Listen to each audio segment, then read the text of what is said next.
नमस्कार। स्वागत है आपका इंडिया गेट टीवी पर। मैं हूं अजय सेतिया।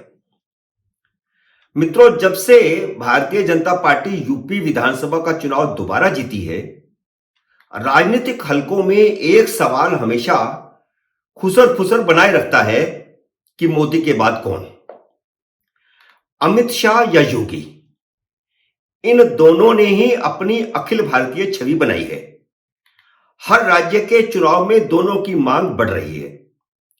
गुजरात अमित शाह का गृह राज्य है, जहां जाने के लिए उन्हें पार्टी के किसी निर्देश की जरूरत नहीं पड़ती। लेकिन योगी के सभी प्रोग्राम पार्टी मुख्यालय द्वारा ही तय किए जाते हैं। लोकप्रियता की असली पहचान इसी रिकॉर्ड से होगी कि योगी की रैलियों की डिमांड कैसी रही। जब गुजरात का मामला हो तो मोदी और अमित शाह की डिमांड ज्यादा होगी ही। दोनों प्रदेश इकाई के साथ बैठकर तय करते हैं कि उन्हें कहां कहां जाना चाहिए।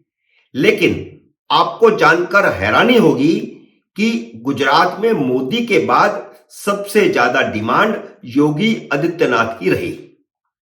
गुजरात विधानसभा चुनाव में रैली हो या road show, Bharatiya Janata party के उम्मीदवारों की ओर से मोदी के बाद योगी की ही मांग सबसे ज्यादा की गई। 2017 के उत्तर प्रदेश विधानसभा चुनाव तक योगी आदित्यनाथ पिक्चर में नहीं थे। जब आश्चर्यजनक ढंग से उन्हें मुख्यमंत्री बनाया गया तो कहा जा रहा था कि वह सिर्फ मुखौटा है, उनका रिमोट कंट्रोल दिल्ली में होगा और सरकार अमित शाह चलाएंगे। अमित शाह तब भारतीय जनता पार्टी के अध्यक्ष थे और उन्होंने ही चुनाव की सारी रणनीति 2017 की विधानसभा की बनाई थी। कुछ दिन तक राजनीतिक नियुक्तियों के अलावा अफसरों के ट्रांसफर तक दिल्ली से होने की खबरें आती रही। लेकिन 5 साल बाद 2022 के विधानसभा चुनाव में वह मुखौटा चेहरा बन चुके थे। उन्हीं के चेहरे पर लड़े गए चुनाव में भारतीय जनता पार्टी की जीत हुई और इस जीत ने योगी को मोदी के बाद भाजपा का दूसरे नंबर का सबसे लोकप्रिय नेता बना दिया।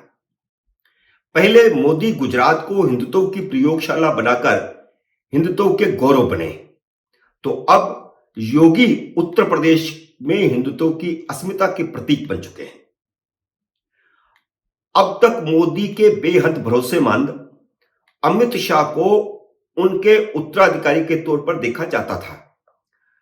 मोदी और शाह का रिश्ता गुजरात में भारतीय जनता पार्टी की सत्ता के शुरुआती दिनों से रहा है।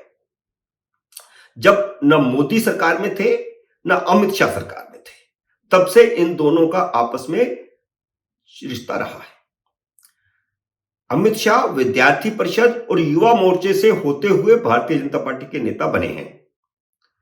अमित शाह की कार्यशैली ने शाह को हिंदुत्व के कट्टरपंथी चेहरे के तौर पर पहचान दी है, लेकिन वह भारतीय जनता पार्टी के चुनाव जीतने वाले चाणक्य भी माने जाते हैं। अटल बिहारी वाजपेयी के प्रधानमंत्री कार्यकाल में जिस तरह लाल कृष्ण आडवाणी को हिंदू कट्टरपंथी के तौर पर देखा जाता था, उसी तरह मोदी के प्रधानमंत्री बनने के बाद अमित शाह भी मोदी की तरह हिंदुत्व का चेहरा बने हुए हैं। लेकिन अब योगी आदित्यनाथ उनसे भी बड़े उग्र हिंदुत्ववादी के तौर पर उभर चुके हैं। जिस तरह 2012 से मोदी के नाम की चर्चा देश भर में होने लगी थी, उसी तरह योगी के नाम की चर्चा अब आम जनता में, संघ में और भारतीय जनता पार्टी के संगठन में होने लगी है। गुजरात चुनाव में भारतीय जनता पार्टी के उम्मीदवारों की जीत सुनिश्चित करने के लिए पर्दे के पीछे रहकर के काम करने वाले संघ के कार्यकर्ता और अधिकारियों ने 100 से ज्यादा सीटों पर योगी को भेजे जाने की मांग रखी। पहले चरण की सौराष्ट्र, कच्छ और दक्षिण गुजरात की जिन 89 सीटों पर चुनाव होना था, उनमें 40 सीटों के उम्मीदवारों ने खुद योगी की सभा करवाने की मांग रखी। इनमें कुछ मंत्री भी थे, करीब 10 के करीब मंत्री। दूसरे चरण की 93 सीटों पर जहां 5 दिसंबर को मतदान होने वाला है, इन 93 सीटों में से भी 60 सीटों पर चुनाव लड़ रहे उम्मीदवारों ने उनके क्षेत्रों में योगी की सभा या रोड शो करवाने की मांग रखी है। कुछ जगह पर योगी हो भी आए हैं। मोदी के बाद योगी की गुजरात विधानसभा चुनाव में डिमांड का अंदाजा इस बात से लगाया जा सकता है कि 2017 के विधानसभा चुनाव में सबसे ज्यादा वोटों से जीतने वाले और बाद में गुजरात के मुख्यमंत्री बने भूपेंद्र पटेल भी चाहते हैं कि योगी उनके क्षेत्र में आकर के उनका प्रचार करें। 2017 में पाटीदार आंदोलन के कारण भारतीय जनता पार्टी को तगड़ा नुकसान देने वाले और अब भारतीय जनता पार्टी की टिकट से चुनाव लड़ रहे हार्दिक पटेल को अपनी जीत के लिए सिर्फ पाटीदार वोट ही पर्याप्त नहीं लग रहे। उन्हें भी जीत की गारंटी के लिए योगी आदित्यनाथ चाहिए। उन्होंने भी डिमांड की है कि उनके क्षेत्र में योगी आकर के प्रचार करें। गुजरात भारतीय जनता पार्टी संगठन ने शीर्ष नेतृत्व को भेजे संदेश में कहा था कि मोदी के साथ योगी का प्रचार 1 और 1 11 साबित होगा, और वह हो भी रहा है। सूरत जिले में आने वाली 16 विधानसभा सीटें, जहां उत्तर भारतीयों की निर्णायक संख्या है, उनमें योगी की सबसे पहले सभा आयोजित की गई थी। भारतीय जनता पार्टी ने गुजरात विधानसभा चुनाव में सुनिश्चित रणनीति तय की। इसके तहत मोदी ने हिंदुत्व के नर्म चेहरे की नुमाइंदगी करते हुए विकास के एजेंडे पर जोर दिया, जबकि योगी को पूरे गुजरात में हिंदू वोटों को आक्रामक ढंग से मजबूत करने के काम पर लगाया गया। मोदी ने विकास के एजेंडे को पकड़ा और योगी ने घूम घूम कर हिंदुत्व और राम मंदिर की बात की। योगी ने अपनी हर सभा में गुजरातियों को राम मंदिर को देखने के लिए अयोध्या आने का न्योता भी दिया।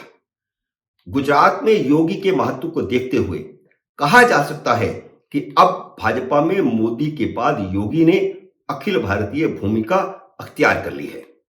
विपक्ष के पास मोदी और योगी का कोई तोड़ नहीं है, इसलिए फिलहाल भाजपा की इस स्टार प्रचारक जोड़ी को चुनौती देना विपक्ष के बस में नहीं है। गुजरात चुनाव के तुरंत बाद कर्नाटक में चुनाव है। 11 माह के भीतर मध्य प्रदेश, राजस्थान और छत्तीसगढ़ में भी चुनाव है। इन चुनावों में भी मोदी के साथ योगी की मांग रहेगी, यह तय है। ऐसे में कहा जा सकता है कि भाजपा की रंगमंच पर योगी आदित्यनाथ राष्ट्रीय नेतृत्व के तौर पर उभरने लगे हैं। उत्तर से लेकर दक्षिण तक जिस प्रकार चुनाव प्रचार के समय योगी की मांग हो रही है, उससे यही लगता है कि मोदी के बाद भाजपा का एक बड़ा वर्ग योगी में हिंदुत्व का चेहरा देख रहा है। मित्रों, उम्मीद है मेरा यह विश्लेषण आपको पसंद आया होगा। इसे लाइक करिए, शेयर कीजिए, और अगर आपने मेरे YouTube चैनल को अभी तक सब्सक्राइब नहीं किया तो कृपया करके सब्सक्राइब कीजिए और घंटी का बटन भी दबाइए, ताकि जैसे ही मेरा नया वीडियो आए आपको सूचना आए। मेरे नए वीडियो का करिए इंतजार। तब तक नमस्कार।